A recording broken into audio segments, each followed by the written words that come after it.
So pretty much like everything comic book related nowadays, if you've seen The Flash, then you'll notice how a lot of the episodes have a lot of Easter eggs, in-jokes, and references in them, like the Green Lantern reference in season 1. Ferris Air thought this place got shut down. It did.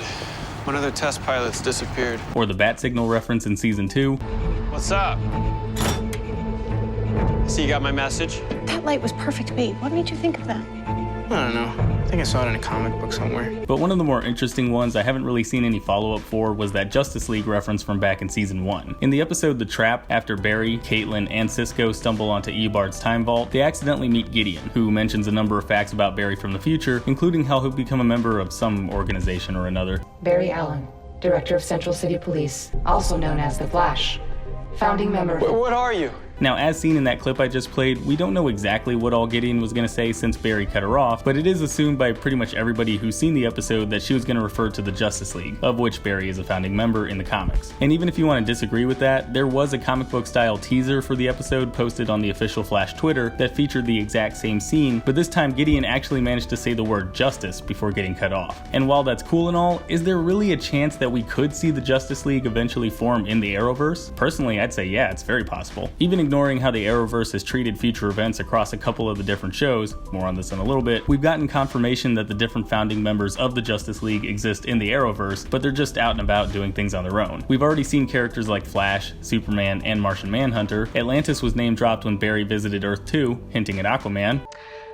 Thank you so much for the anniversary tickets to Atlantis.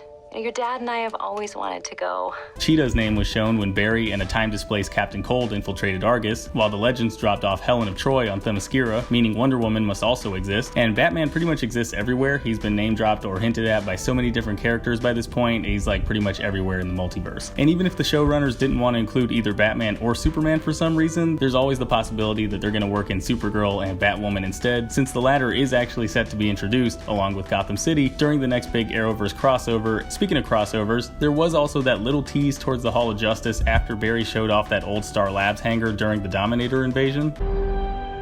What is this place?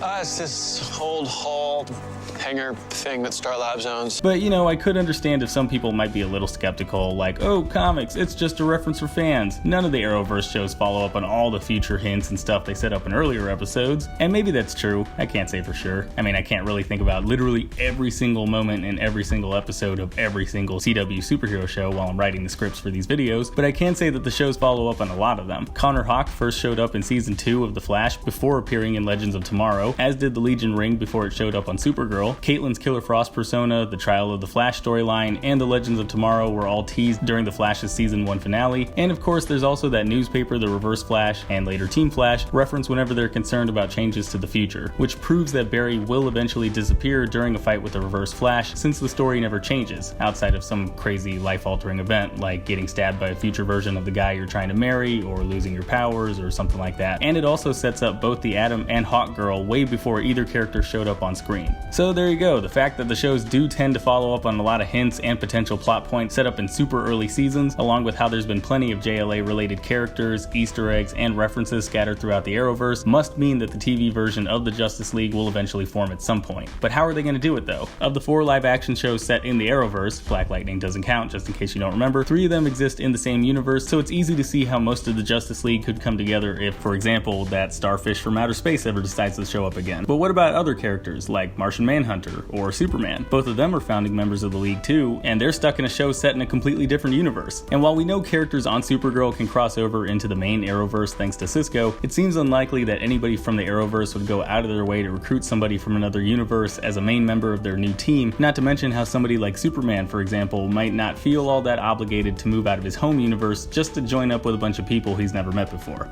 Thank you. No one ever says that. Oh, he's all like, I'm Superman. That's a really good impression. Thanks.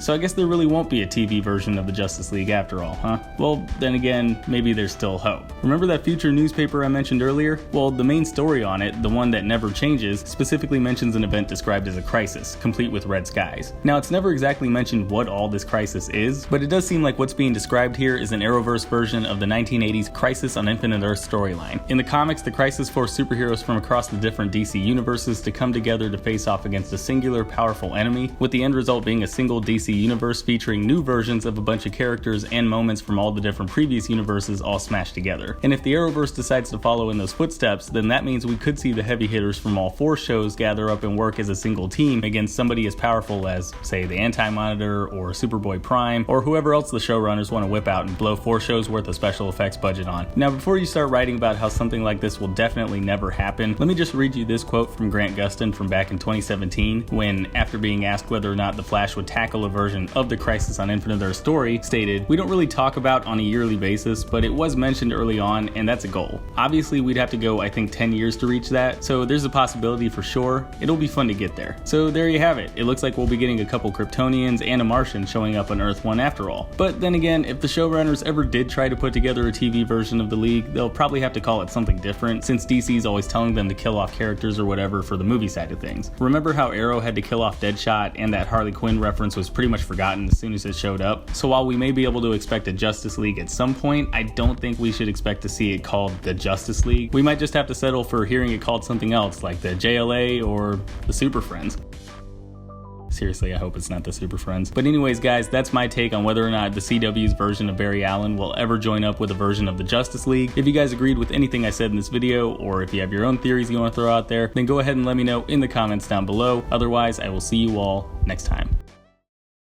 Hey, thanks for watching. If you like this video, then go ahead and click that like button, and if you're new, maybe consider clicking that subscribe button too. I've also got links to my Facebook, Twitter, Twitch, Instagram, and Patreon in the description. You should probably check those out too. And if you want to see more of my content, then you can click the link to my last video. It's right there in the middle of your screen.